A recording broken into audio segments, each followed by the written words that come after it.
Bienvenue dans le podcast de ceux qui veulent créer un système au service de leur liberté.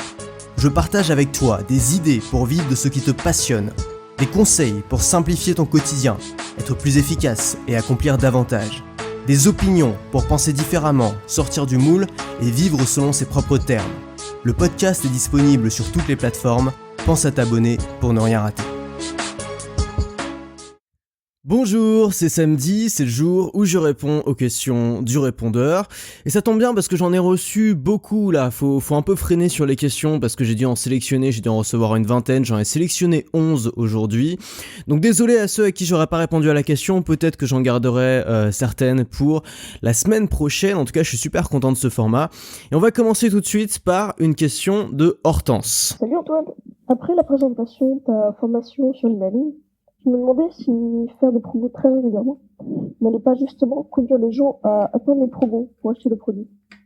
Et du coup, ça serait peut-être plus rentable d'en faire de manière plus exceptionnelle. D'après ton expérience, t'en penses quoi? Merci pour ta réponse et pour ce podcast, toujours aussi intéressant. Merci Hortense. Alors, la question d'Hortense, c'est... tu fais régulièrement des promotions, est-ce que tu n'as pas peur que les gens attendent les promotions pour acheter les produits ? Alors, il faut bien comprendre une chose avec les promotions, c'est que c'est pas un supplément au catalogue. C'est-à-dire que mon système de promotion, donc si tu sais un peu comment je fonctionne, je sors des formations régulièrement, elles sortent toujours en tarif de lancement, en tarif promotionnel, et je relance des formations régulièrement, parfois sous forme de pack, en tarif spécial aussi.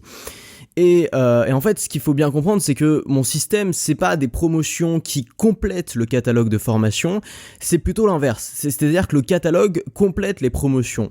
Mais on n'est pas sur un système de catalogue, on est sur un système de vente flash. Ça veut dire quoi ? Ça veut dire que la plupart des ventes ne se font pas sur catalogue, la plupart des ventes, c'est pas des gens qui arrivent sur mon catalogue de formation et qui se disent tiens, je vais prendre celle-là, celle-là et celle-là. La plupart des ventes se font lors des offres. Elles se font lors des lancements ou elles se font lors des promotions. Et pour avoir testé les deux, c'est-à-dire qu'à une époque, j'ai testé de lancer des produits sans faire de promotion, de pas faire de promotion, de garder toujours le même tarif sur mes produits. Et ce que j'ai pu voir en fonction des résultats de mes tests, c'est que globalement, même si tu vas faire moins de ventes en dehors en effet des offres, même s'il y a des gens en effet qui vont attendre les offres, globalement, c'est plus intéressant et c'est plus rentable de vendre sur des offres, de vendre sur un système de vente flash que de le faire sur un système de catalogue. Et la raison principale, c'est probablement ce qu'on pourrait appeler en anglais le scarcity, c'est probablement le fait que on ajoute une limite. C'est-à-dire que quand tu fais une promotion, tu as une limite temporelle. C'est-à-dire que par exemple, c'est disponible seulement pendant une semaine, seulement pendant 48 heures.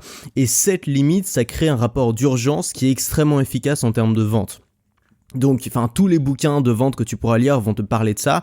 C'est the scarcity, c'est l'urgence et c'est quelque chose de très important pour vendre. Donc, je te conseille simplement de tester les deux. Peut-être t'essayes de faire pendant un mois, tu vas vendre seulement sur catalogue, c'est-à-dire que tu vas lancer des produits, mais tu vas pas faire de promotion particulière. Donc, t'auras pas cet aspect scarcity, t'auras pas cet aspect urgence. Un moyen de créer cet aspect urgence, c'est de retirer les formations du catalogue. Mais dans ce cas, ça revient exactement au même, c'est que les gens pourront pas les acheter hors promotion. Donc, je te conseille d'essayer de faire ça pendant un mois, et puis le mois suivant, de faire seulement des offres, c'est-à-dire que tu as toujours une offre en cours. Chaque semaine, soit tu lances une nouvelle formation, soit tu fais une promo sur une formation existante, et tu vas probablement te rendre compte à la fin de ces 2 mois que le deuxième mois, tu as eu un meilleur chiffre d'affaires que le premier, parce que tu as eu cette chose en plus, au-delà de la nouveauté, au-delà de l'attrait du produit, qui est l'urgence et qui permet de faire des ventes. Donc c'est un conseil que je peux te donner, c'est de travailler sur un système de vente flash plutôt que sur un système de catalogue. Et après, ça veut pas dire que le catalogue va pas fonctionner, c'est-à-dire que tu vas quand même avoir des gens qui vont acheter en dehors des offres. Par exemple, les gens qui veulent tel produit maintenant parce qu'ils en ont besoin à tel instant, ou parce qu'ils en ont envie à tel instant, et qui vont être prêts à payer plus cher, mais tout en étant conscients. Et un des meilleurs exemples de boîte qui fait ça en France, c'est Vente Privée. Vente Privée, je crois que c'est la première société e-commerce en France, en tout cas ça l'était il y a quelques années, et il fonctionne uniquement par système de vente flash, c'est-à-dire que tu n'auras jamais un catalogue un catalogue de produits indéfinis sur vente privée. Vente privée, c'est pas Amazon. Vente privée, c'est seulement un système de vente flash où chaque semaine, ils ont des nouveaux produits qui sont vendus à un tarif spécial pour une durée limitée. C'est pour ça que vente privée est aussi efficace. Ensuite, j'ai une question de Claudia. Bonjour Antoine, c'est à nouveau Claudia. Merci pour ta réponse de la semaine dernière qui m'a beaucoup aidé à m'entraîner avec la photo là sur la caméra. Ça m'aide beaucoup. J'avais une autre question à propos du contenu la plus à proprement parler. Tu parles souvent de dire à son audience le plus vite possible nos intentions, surtout quand il s'agit de vivre de notre contenu. Mais je ne sais pas comment formuler ça parce que j'imagine qu'on ne doit pas non plus faire notre CV complet. Comment aborder le sujet auprès d'une audience? Est-ce qu'il faut le faire dès la première vidéo? Comment tu conseillerais de procéder? Voilà. Merci beaucoup. Bonne journée à toi. Salut. Bonjour Claudia. Alors, comment dire à son audience ses intentions? C'est souvent quelque chose qui fait peur aux gens. On se dit ok, j'ai lancé ma chaîne YouTube ou mon podcast ou mon blog, ça commence à bien marcher, je commence à avoir une bonne communauté, une bonne dynamique. On a presque noué un lien d'amitié avec son audience et on se dit mais attends, moi mon objectif à long terme ou même peut-être à court terme, c'est de vivre de mon activité, c'est gagner ma vie avec, ce qui est légitime encore une fois. Enfin c'est quelque chose que je répète tout le temps, mais il y a rien de plus légitime que d'avoir envie de gagner sa vie avec ce qui nous plaît, d'avoir envie de le faire finalement tous les jours. Donc tu dis ça et tu dis mais comment annoncer ça à mon audience? C'est dommage, on commençait presque à bien s'entendre et là je vais leur planter un couteau dans le dos en leur disant ça. Ça c'est la mentalité à ne pas avoir. C'est-à-dire si tu considères que quand tu vas vendre des produits, tu vas planter un couteau dans le dos, tu vas trahir ton audience, ça va pas le faire, ça va pas marcher. Donc comment dire à son audience ses intentions dès le début? Et c'est une des raisons pour lesquelles je conseille vraiment, comme tu dis, de le faire dès le début, c'est parce que déjà d'une part, ton audience va s'y attendre, c'est plus honnête je trouve de faire ça, et puis je trouve que dans n'importe quelle relation, on a envie de savoir à qui on a affaire, on a besoin de savoir à qui on a affaire. Je sais pas si ça t'est déjà arrivé de te balader du côté de Trocadéro dans un endroit touristique et t'as un mec tu sais qui vend des petites tours Eiffel en plastique là, qui vient te voir et qui essaie de faire pote avec toi en mode non j'ai rien à te vendre, je suis juste ton pote et tout, puis au bout d'un moment il t'accroche un bracelet au poignet et te dit que c'est gratuit, puis à la fin il te demande 10 euros. Bon bah ce genre d'expérience évidemment ça donne qu'une envie, c'est de fuir le plus loin possible et de jamais être pote avec ce mec là.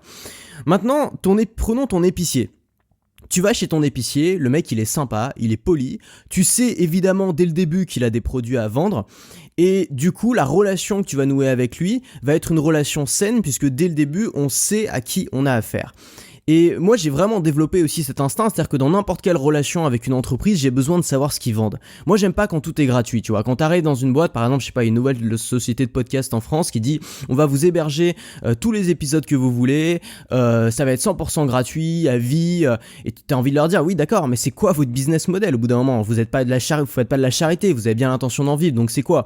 Et souvent, quand on veut pas dire ce que c'est que le business model, il y a des raisons de s'inquiéter, parce que soit le business model c'est de se faire racheter le plus vite possible, donc tu sais pas ce que la boîte va devenir, soit c'est de mettre de la publicité, donc en gros c'est toi le produit et t'as pas forcément envie non plus d'être ultra ciblé par des publicitaires, soit tu sais exactement ce que tu as à payer et comment ils vont gagner leur vie, et c'est rassurant parce que tu dis ok, ils ont un business model stable, ils vont probablement survivre déjà pendant des années et pas se faire racheter à la première occasion, et puis bah c'est pas moi le produit, je sais, c'est moi qui paye, donc c'est moi le client, donc je sais que je vais être bien traité, je vais être traité comme un client et pas comme un produit. Donc ça c'est là, pour moi c'est super important de savoir à qui on a affaire dès le début, c'est une question de confiance, et c'est comme bah tu vois cette analogie du vendeur de Tour Eiffel qui essaie de faire pote avec toi, c'est probablement le moyen le plus simple de te montrer qu'on préfère savoir dès le début à qui on a affaire. Donc l'idée c'est de présenter à ton audience ça comme une relation gagnant-gagnant. C'est-à-dire que comme je dis souvent, quand tu vends un produit, tu n'imposes rien à personne, personne n'est obligé d'acheter, c'est pas, tu voles pas de l'argent dans les poches de tes clients. Quand tu proposes un produit, tu proposes simplement de la valeur en plus de ce qu'il y avait avant. Il s'agit pas de remplacer tes vidéos gratuites par des vidéos payantes. Il s'agit d'ajouter à ce que tu fais gratuitement une option en plus pour les gens qui veulent aller plus loin, exactement comme le popcorn au cinéma. On t'oblige pas à en acheter, mais c'est un truc en plus pour les gens qui en veulent. Donc ce que tu peux dire à ton audience, ce que tu peux expliquer à ton audience, et vraiment il faut le faire sans aucune gêne, sans aucun tabou, sans avoir l'impression surtout ne jamais s'excuser de vendre. Tu n'as pas à t'excuser, tu proposes quelque chose en plus, c'est les gens qui ont à te remercier. Donc commence par dire que tu aimes ce que tu fais, commence par dire que t'adores cette relation que t'as créée avec cette audience-là, t'adores ce métier, enfin t'adores ce job-là, t'adores créer du contenu, t'adores faire des recherches, t'adores trouver des idées, c'est ta passion, et t'aimes tellement ça que t'as l'intention d'en faire ton métier. Voilà, c'est ton objectif, c'est d'en faire ton métier. Tu présentes ça comme un défi que tu te lances. Tu dis voilà, moi mon objectif à la fin de cette année, c'est de vivre de cette activité parce que j'adore ça, j'adore ce qu'on a créé ensemble et j'ai envie de continuer à le faire. Et pour ça, bah forcément, j'ai dû créer un business model. Voici mon business model. Voici ce que je veux faire. Donc par exemple, tu peux leur dire dans les prochains mois, je sais qu'il y a des gens qui seraient très intéressés par en avoir plus, par avoir plus d'informations sur tel ou tel sujet. Je sais qu'il y a des gens qui aimeraient atteindre tel objectif et les vidéos, je pense que c'est pas un format qui est suffisamment profond pour pouvoir les aider vraiment à atteindre cet objectif. Donc ce que je vais faire, c'est que je vais lancer plusieurs formations qui vont aider ces gens-là à atteindre tel objectif et bien sûr ces formations seront payantes. Donc tu présentes ça finalement donc de manière totalement transparente, un peu comme un contrat avec ton audience. Donc ce que tu vas dire à la fin, c'est ok, donc moi c'est ce que j'ai l'intention de faire. Voilà, je te l'ai dit clairement, j'ai l'intention de vendre des formations pour les gens qui veulent aller plus loin. Ça changera rien, c'est-à-dire si t'as pas envie d'acheter les formations, il n'y a pas de problème, il y aura toujours le contenu gratuit. Simplement, j'ai un contrat à nouer avec vous. C'est-à-dire que si vous continuez à me suivre, vous acceptez ça. Si vous continuez à me suivre, vous acceptez le fait que je vende des produits. Et si ça vous dérange moralement pour n'importe quelle raison que j'ai envie de gagner ma vie avec ce que je fais, j'ai rien contre vous, mais simplement je vous conseille de vous désabonner maintenant parce que ça va servir à rien, vous allez me suivre et ça va pas vous plaire. Donc ceux qui sont pas d'accord avec ça, il y a aucun problème, on part bons amis, simplement je vous conseille de vous désabonner. Et ceux qui sont d'accord avec ça, je suis super content de continuer l'aventure avec vous et on va continuer comme ça.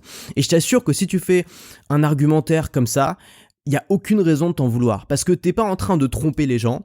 Justement, il vaut mieux faire ça plutôt que de lancer un produit d'un coup alors que les gens s'y attendent pas. T'es pas en train de tromper les gens, tu dis clairement aux gens tes intentions, donc ça crée une relation de confiance, et en plus, t'es pas en train de supplier les gens de rester abonnés ou de t'excuser ou quoi que ce soit, d'être dans une espèce de position de faiblesse, t'es dans une position où tu noues un contrat avec les gens en face, tu leur dis voilà ce que je te propose, si t'es pas d'accord, il y a pas de problème, simplement tu te désabonnes. Donc c'est probablement le meilleur argumentaire que tu peux tenir à ton audience, et encore une fois, il n'y a aucune raison d'être gêné, d'avoir envie de vivre de sa passion, c'est la chose la plus naturelle au monde et c'est comme ça aussi qu'il faut le présenter. C'est-à-dire que ton but c'est pas de te faire un maximum de fric, je sais que c'est pas ça ton objectif. Ton objectif c'est de faire ce que t'aimes et de vivre de ça. Il y a aucun mal à aimer, tu vois, c'est comme ça qu'il faut présenter les choses, c'est une histoire d'amour. C'est pas une histoire de fric, c'est une histoire d'amour avant tout. Ensuite j'ai une question de Jérémy. Salut Antoine, c'est Jérémy, j'espère que tu vas bien. Aujourd'hui, j'ai 2 questions pour toi, je vais essayer de faire vite. Ma première question, c'est est-ce que tu vois ton business model, donc le fait de vendre des formations à ton audience, est-ce que tu penses que c'est quelque chose qui va pouvoir durer, que tu vas pouvoir faire toute ta vie, ou est-ce que c'est plutôt quelque chose que tu vois comme un levier? C'est-à-dire que par exemple, dans 2, 3, 4 ans, ça va commencer à beaucoup moins marcher, voire s'effondrer. Et est-ce que du coup, tu vas te servir de cette audience, ou est-ce que tu vas peut-être te servir de l'argent que tu auras accumulé pour créer autre chose à côté, pour bien relancer une autre activité. Voilà. Et ma deuxième question, c'est est-ce que actuellement tu as, par exemple, un autre business model, ou quelque chose pour te sécuriser financièrement si, par exemple, du jour au lendemain, ton activité de la vente de formation devait s'effondrer. Voilà. Merci. Très bonne continuation. En attendant ta réponse et bonne journée à toi. Salut Jérémy, merci pour ta question, bonne question. Alors je voudrais commencer par dire que rien n'est sûr à 100%. C'est-à-dire que quelles que soient tes croyances, ça peut être retourné du jour au lendemain. Et ce serait très naïf de penser qu'un métier qui n'existait pas ou qui existait de manière très différente il y a 20 ans continuera à exister dans 20 ans. Exactement comme les mecs qui font du dropshipping, c'est très naïf de penser que parce que ça existe depuis 2 ans, ça continuera à exister dans 5 ans. C'est des choses qui sont nouvelles, le monde tourne vite, on ne sait pas de quoi l'avenir sera fait, c'est impossible de le prédire. Donc évidemment, j'en sais rien, où est-ce que j'en serai dans 20 ans. Malgré tout, le métier que je fais, c'est pas youtubeur, le métier que je fais, c'est pas podcasteur. Le métier que je fais, c'est d'apporter des solutions à des problèmes qu'ont les gens.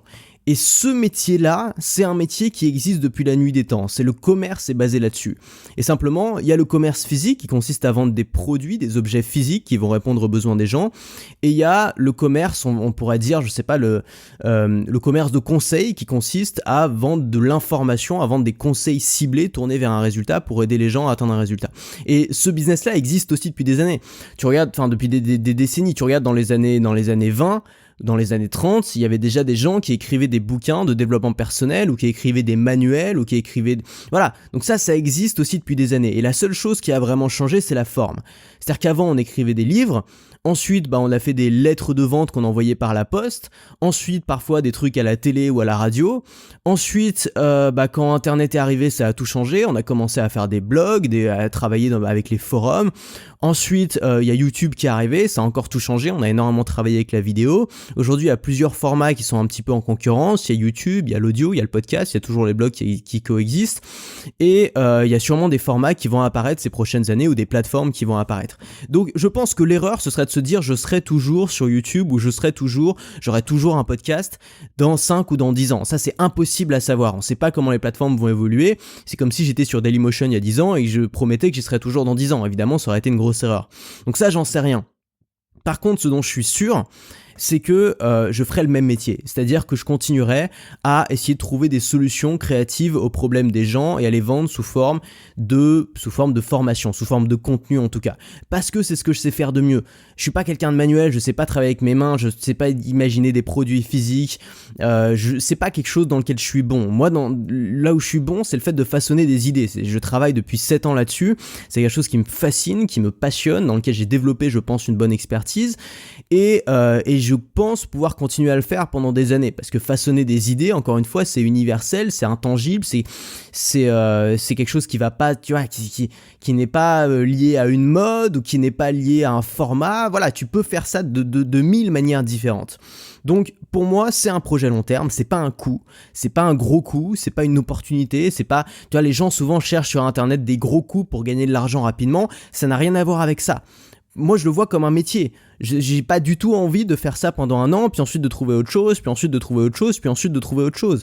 J'ai pas envie de sauter de liane en liane comme Tarzan. Moi, ce qui m'intéresse, c'est de bâtir. Ce qui m'intéresse, c'est de construire. Ce qui m'intéresse, c'est de trouver quelque chose qui me plaît, quelque chose dans lequel je suis bon et quelque chose qui, je pense, a de l'avenir, et de bâtir dessus, de construire quelque chose. C'est ça ma démarche.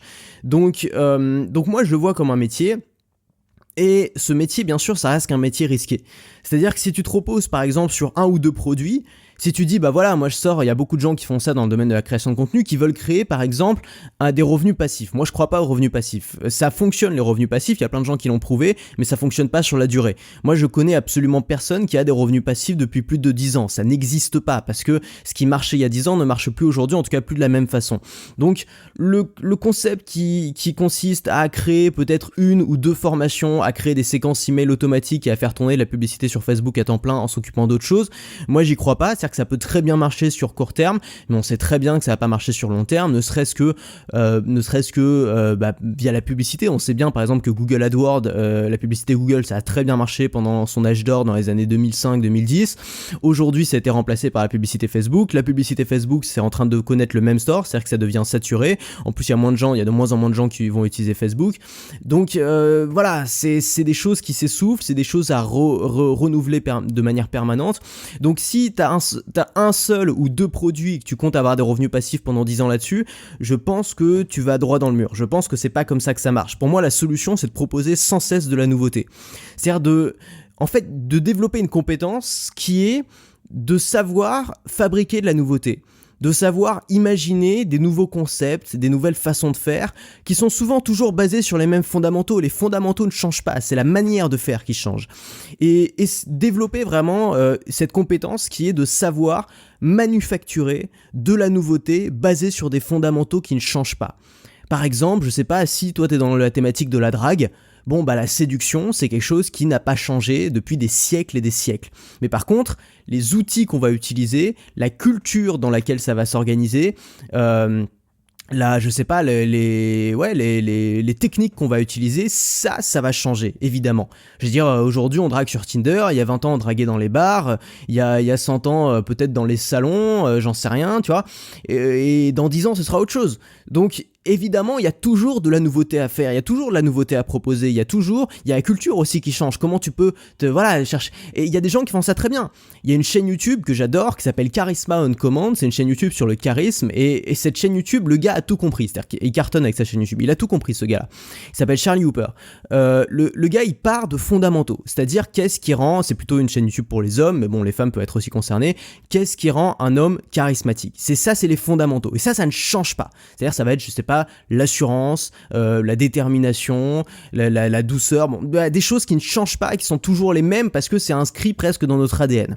Donc ça, c'est les fondamentaux. Mais qu'est-ce qu'il va faire? C'est qu'il va tirer parti de plein de situations modernes pour mettre à jour son contenu. Par exemple, il y a la nouvelle saison de Game of Thrones qui vient de sortir, il va analyser des passages de cette saison-là pour te montrer pourquoi tel personnage a du pouvoir, pourquoi tel personnage est charismatique, pourquoi tel personnage sait se sortir de situations délicates, etc., etc. C'est-à-dire qu'il va prendre des éléments du monde réel, du monde actuel, parfois même de l'actualité, et il va faire le pont avec des fondamentaux qui ne changent pas. Et pour moi, c'est la clé. C'est-à-dire que tu vas baser ton contenu sur des fondamentaux qui ne changent pas, qui sont inscrits dans notre ADN, qui sont là depuis des siècles et des siècles. Et là-dessus, tu vas bâtir de la nouveauté avec de la culture, avec de l'actualité et avec des nouvelles technologies, par exemple. Et c'est pour ça que je me méfie énormément des business qui sont basés seulement sur une technique. Par exemple, en ce moment, on parle beaucoup du dropshipping. La raison pour laquelle j'ai fait une vidéo pour mettre en garde les gens contre ça, c'est que le dropshipping n'est pas basé sur quelque chose d'intemporel, c'est pas basé sur des grandes vérités psychologiques, on n'apprend pas, le dropshipping est basé sur une technique qui marche avec certains outils à un instant T. Mais on sait très bien que tout ça change très vite. Moi, je suis convaincu qu'AliExpress va tuer en fait tous les dropshippers qui travaillent avec cette plateforme-là. Donc, il faut dès le début penser à qu'est-ce que tu vas pouvoir faire après et peut-être développer des compétences qui sont plus précieuses que ça. Et probablement que la meilleure compétence que tu peux développer si tu fais du dropshipping aujourd'hui, c'est la vente. C'est apprendre à convaincre, c'est apprendre à faire un argumentaire parce que ça ne change pas. Et si un jour le dropshipping tel que tu fais aujourd'hui ne fonctionne plus, tu pourras faire autre chose avec ces compétences-là. Mais la compétence, c'est pas de savoir trouver les bons produits sur AliExpress. La compétence, c'est de savoir vendre. Voilà, j'espère que j'ai pu répondre à ta question. Ah oui, si, il y avait une deuxième partie dans ta question, c'était est-ce que tu as un plan B? En gros, est-ce que tu as... moi, disons que mon plan B, si vraiment j'ai plus de réputation, mon truc s'écroule du jour au lendemain, ce serait de devenir prestataire. C'est-à-dire que je ferais la même chose que je fais aujourd'hui, mais pour d'autres gens. Je travaillerais dans l'ombre, je contacterais des gens qui ont des produits à vendre et je leur dirais, voilà, si tu veux, je te vends ta formation, je t'aide à le faire, je t'aide à construire ton argumentaire, je t'aide à faire un petit tunnel de vente qui fonctionne bien, et puis en échange, je prends 30 ou 50%. Donc ça, c'est ce que je pourrais faire. Et puis, le deuxième plan B, on va dire, c'est bien sûr de l'argent que je mets de côté, c'est-à-dire que je gagne quand même plus que ce que je dépense chaque mois, donc j'ai des investissements, j'ai de l'épargne, bientôt j'aurai peut-être aussi des biens immobiliers, donc ça va me permettre, si à un moment j'ai un coup dur, tu vois, ou si je peux plus travailler pour une raison X ou Y, de pouvoir tenir quand même quelques années sans travailler.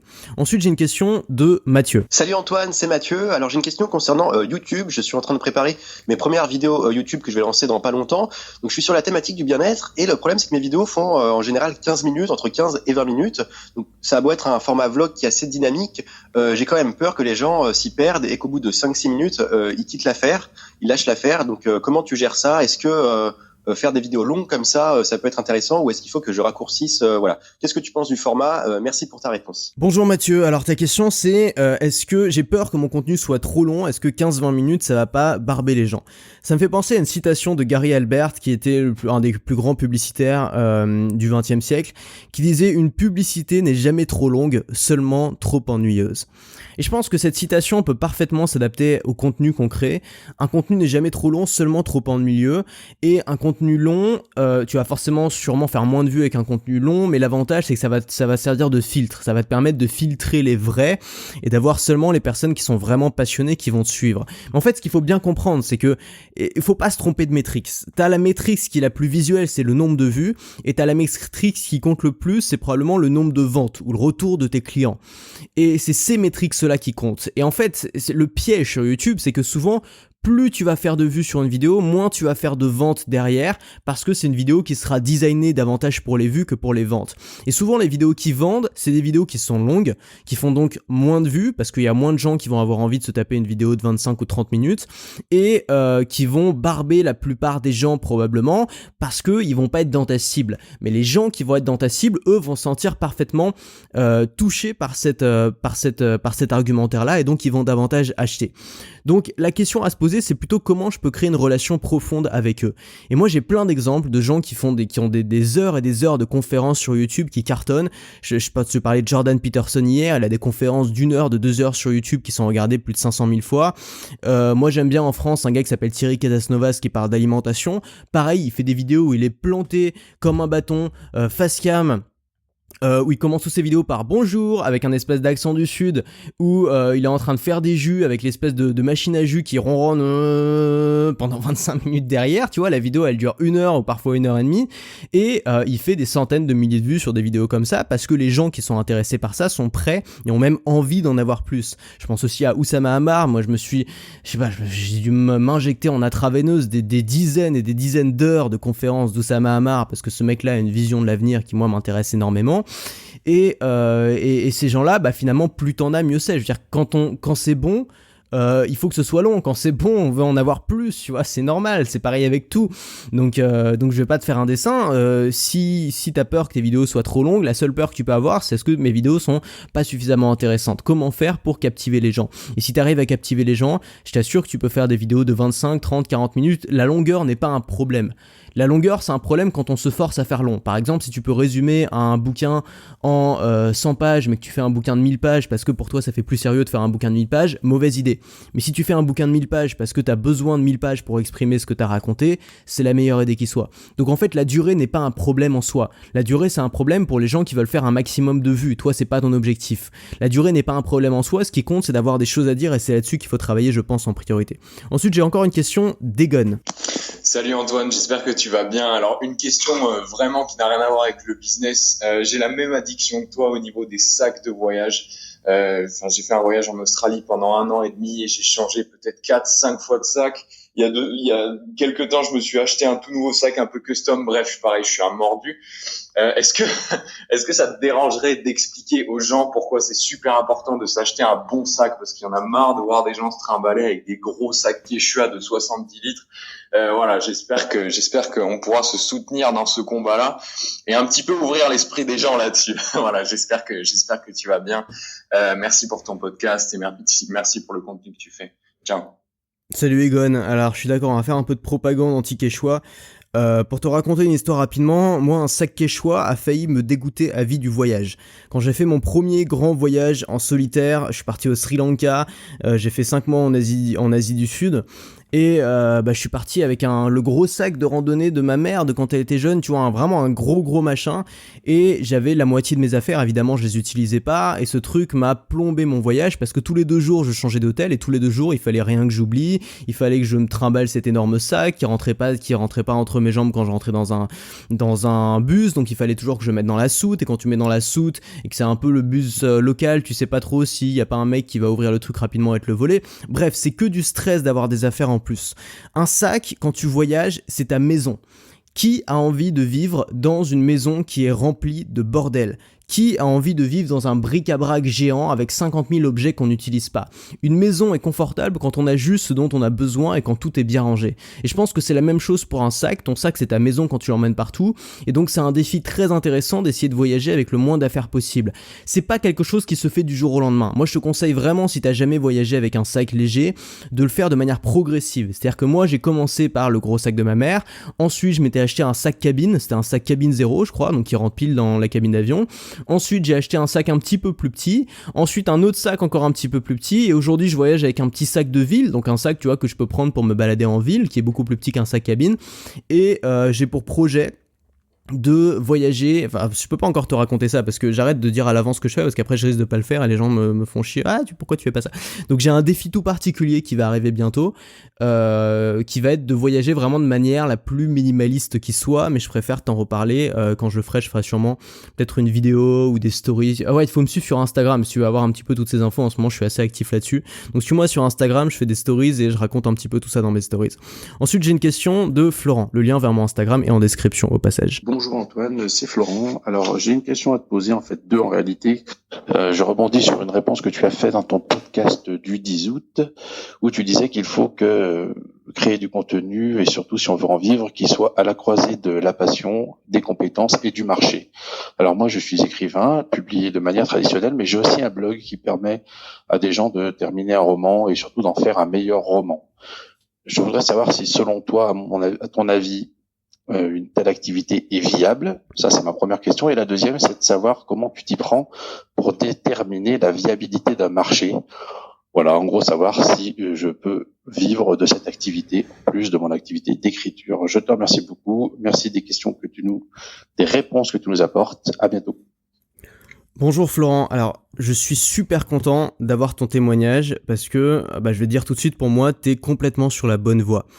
Il y a énormément de gens qui veulent devenir écrivains. Il y a énormément de gens qui veulent devenir musiciens. Il y a énormément de gens qui veulent devenir, je sais pas, artistes peintres. Et ils sont persuadés, enfin en tout cas qui sont passionnés par ce domaine-là. Et ils sont persuadés que la seule façon de réussir dans ce domaine-là, c'est de devenir le nouveau Picasso, c'est de devenir, j'en sais rien, le nouveau Orelsan, c'est de devenir dans ton domaine le nouveau Marc Lévy ou le nouveau... bref, les gens sont convaincus que le seul moyen de réussir dans ce domaine-là, c'est de devenir une star. Et c'est un peu comme, tu vois, c'est forcément pas viable comme projet. Pas viable, ça veut pas dire que c'est impossible. Pas viable, ça veut dire que c'est statistiquement très rare, voire nul. Par exemple, si tu dis, moi mon projet de vie c'est de gagner au loto, c'est pas impossible, mais c'est pas viable. Parce que statistiquement, tes chances de gagner au loto sont extrêmement proches de zéro. Et vu le nombre de gens qui veulent devenir écrivains, qui veulent vivre de leur plume, et le nombre de gens qui en vivent véritablement, on a quelque chose qui n'est statistiquement proche de zéro, donc qui n'est par définition pas viable. Encore une fois, ça veut pas dire que c'est impossible, j'ai pas envie de casser les rêves de qui que ce soit. Si t'as envie de devenir écrivain ou musicien, fais-le, si ça t'intéresse, fais-le. Mais à côté, si tu veux quelque chose de viable, c'est important de trouver où est-ce qu'il y a un marché. Et moi, le premier conseil que je donne aux gens qui veulent faire ça, et c'est génial parce que c'est exactement ce que tu fais Florent, c'est si tu as justement une passion pour quelque chose, commence par l'enseigner aux gens. Commence, parce que déjà c'est un excellent moyen de toi-même progresser. La meilleure façon d'apprendre c'est d'enseigner, ça c'est la première chose. Et puis surtout c'est un business model qui est beaucoup plus viable. Il y a combien d'écrivains qui réussissent par rapport au nombre d'écrivains qui ont envie de réussir? Il y a combien d'écrivains qui vivent de leur plume par rapport aux wannabes? Il y a infiniment plus de wannabes. Et tous ces wannabes là, c'est qui? C'est ton marché. C'est le marché que tu peux toucher en créant des formations, en créant des produits, en créant du contenu pour les aider à réussir. Et pour répondre à ta première question, donc oui pour moi, donc ta première question c'était est-ce que c'est viable? Pour moi oui, c'est complètement viable. Et ta deuxième question c'était comment savoir si c'est viable? Et la façon la plus simple de savoir s'il y a un marché, c'est de se poser la question quel est le problème que je résous avec mon produit? Première question. Ensuite tu prends ce problème là. Et la deuxième question à se poser c'est est-ce que les gens dépensent déjà de l'argent pour résoudre ce problème? Alors ça veut pas dire qu'ils achètent chez tes concurrents. Ça veut dire est-ce qu'ils dépensent déjà de l'argent pour résoudre ce problème? Donc comment on peut savoir s'ils dépensent de l'argent pour résoudre ce problème? Est-ce qu'il y a par exemple beaucoup de livres qui parlent de ça? Est-ce qu'il y a des magazines sur ce sujet? Est-ce qu'il y a du matériel qui est vendu sur ce sujet? Je sais pas, si par exemple tu veux te lancer dans le golf, les gens dépensent en moyenne, les golfeurs dépensent beaucoup d'argent dans cette passion. Il y a des tas de magazines sur le golf, il y a des bouquins sur le golf, il y a énormément de matériel très coûteux sur le golf. Rien que le fait de jouer au golf, d'accéder à un cours, ça coûte cher. Donc les gens ont déjà l'habitude de dépenser beaucoup d'argent, donc ils seront prêts à en dépenser plus pour tes produits. Est-ce qu'il y a des cours qui sont vendus dans ce domaine-là? Par exemple la danse, bon bah il y a déjà de l'argent, des gens qui payent, qui dépensent de l'argent pour prendre des cours de danse ou des cours de yoga. Donc ce sont des marchés qui existent. Ce sont des vrais marchés. Ce sont des marchés qui existent. Ce sont des marchés où il y a de la valeur. Donc pose-toi la question, est-ce qu'il y a déjà des gens qui payent pour ça? Est-ce que ces gens sont prêts à payer cher? Alors pour un roman, les gens souvent payent pas cher et ils ont des exigences qui sont énormes. Mais par contre, pour apprendre à écrire un roman, les gens sont prêts souvent à payer beaucoup plus cher et ils ont des exigences. Ils te demandent pas que ton truc soit une œuvre d'art. Ils te demande juste de les aider à atteindre ce résultat-là. Donc, je suis super content de ta question. Pour moi, oui, c'est viable parce que je pense qu'il y a des gens qui sont prêts à dépenser de l'argent pour résoudre ce problème. À toi ensuite de faire ta petite enquête, de voir un peu qui sont ces gens, où est-ce qu'ils sont, comment tu peux les trouver, combien est-ce qu'ils sont prêts à payer, comment est-ce qu'il faut leur parler, qu'est-ce qui les intéresse, comment faire des argumentaires qui leur plaisent. Mais pour moi, c'est typiquement le bon exemple de quelqu'un qui est passionné par quelque chose, qui a conscience que son projet de vivre de sa plume est un projet qui a des chances d'arriver, mais qui n'est statistiquement pas viable, et donc qui se concentre sur autre chose. Et ça t'empêche pas à côté de continuer à écrire pour le plaisir.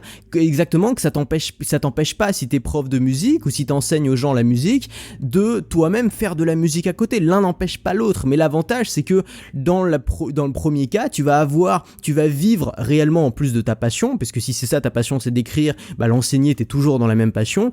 Et en plus, ça va te permettre d'avoir plus de temps peut-être pour réaliser ton rêve derrière, qui est d'écrire un roman et devenir connu grâce à ça.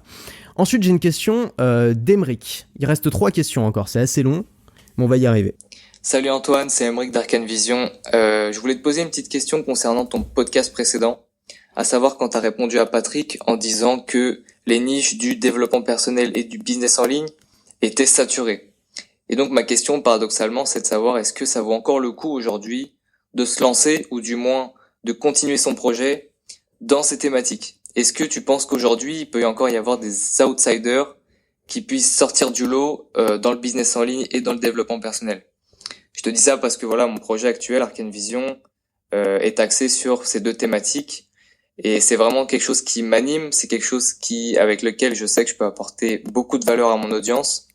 Et donc je voulais juste connaître ton avis pour savoir si est-ce qu'il fallait que je persévère, bien que je remette pas du tout en cause mon projet et mes compétences. Mais voilà, je voulais connaître ton avis, ou alors à contrario, utiliser ces compétences dans un autre projet, une autre thématique. Donc voilà, je voulais connaître ton avis. En tout cas, continue ce que tu nous proposes comme contenu, c'est vachement enrichissant. Et je te dis à la prochaine. Ciao. Bonjour Emeric. Alors, comment peut-on réussir dans des thématiques saturées? Peut-on encore réussir dans des thématiques saturées?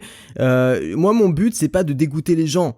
Je sais qu'il y a beaucoup de gens qui me suivent, qui sont dans ces thématiques-là, qui sont dans le développement personnel, qui sont dans le business, mais je veux juste avoir une vision pragmatique des choses. J'ai pas envie de faire miroiter des trucs en disant vous pouvez le faire, quoi qu'il arrive. Non, faut être pragmatique. Il y a des domaines qui sont plus difficiles que les autres. Encore une fois, c'est important d'avoir un marché, d'avoir la compétence et d'avoir les ressources, d'avoir au moins une de ces 3 choses. Mais le marché, c'est la base. Et quand le marché est saturé, c'est plus difficile. Mais plus difficile ne veut pas dire impossible. Franchement, en France, dans les thématiques développement personnel et business, il y a du monde, mais il n'y a pas énormément de gens qui sont vraiment excellents dans ces domaines-là. Donc il y a toujours des trucs à faire. Moi, j'ai envie de te dire une chose. Bien sûr que c'est possible de réussir dans ces thématiques-là, si au moins une de ces 3 conditions sont remplies. La première condition, c'est d'être le meilleur. D'être bien meilleur que tous les autres. Ça, c'est la première condition, d'être bien meilleur que tous les autres. Quand on débute, c'est très difficile. La deuxième condition, la deuxième possibilité, c'est d'être radicalement différent. De trouver un angle, ou de trouver un style, ou de trouver un ton, de manière à vraiment... Voilà, les gens te regardent toi, ça n'a rien à voir avec ce que font les autres. Et malheureusement, on sait bien que dans le domaine du développement personnel du business, la plupart des gens se contentent de répéter ce que disent les autres. Donc trouver une façon radicalement différente de communiquer. La troisième condition, c'est la troisième possibilité, si tu préfères, c'est d'être très ciblé. C'est-à-dire de te dire ok, je vais pas faire du développement personnel, mais je vais aider les femmes de 60 ans à être mieux grâce à la méditation. Tu vois, bref, on va essayer de cibler cette thématique. Ça veut pas dire qu'on va rester coincé dans cette thématique. Après, on pourra l'élargir. C'est toujours plus facile de commencer petit et ensuite d'élargir les cercles autour que de commencer large et essayer de brasser une audience qu'on ne connaît pas. Donc 3 possibilités. La première, c'est être le meilleur. La deuxième, c'est être radicalement différent. La troisième, c'est être très ciblé. Si aujourd'hui, t'as aucune de ces 3 conditions qui sont remplies, soit tu t'en choisis une et tu décides de travailler à fond là-dessus, soit tu changes de thématique.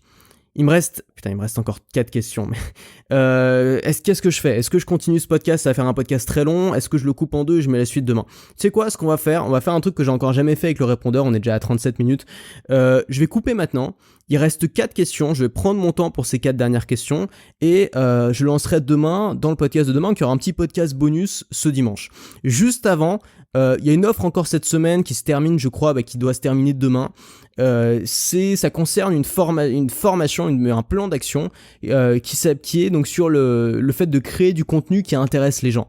Donc t'as un lien qui est en description si t'as envie de travailler sur ton contenu, c'est vraiment la base de tout, c'est-à-dire travailler sur le fait de convaincre les gens, créer du contenu qui attire l'attention, créer du contenu qui intéresse, créer du contenu qui vend. J'ai fait une deuxième vidéo qui te pose un petit peu les bases, les fondamentaux, et après cette deuxième vidéo tu auras la possibilité de démarrer une formation que j'ai ressortie et que j'ai mis avec une grosse promotion seulement jusqu'à dimanche. Je suis en train de m'étouffer là. Donc si ça t'intéresse, t'as le lien en description, ça t'engage à rien, tu regardes simplement la vidéo, il y a déjà des trucs qui sont importants dans cette vidéo là. Et puis on se retrouve ensuite dans la formation, ça t'intéresse, on se retrouve demain pour la suite des questions. À demain. Si cet épisode t'a plu, pense à laisser un avis sur Apple Podcast. Ça te prend 1 minute, tu n'auras à le faire qu'une seule fois, et ça m'aide énormément à me faire connaître. Si tu veux continuer à te poser des questions avec moi, bien sûr, abonne-toi.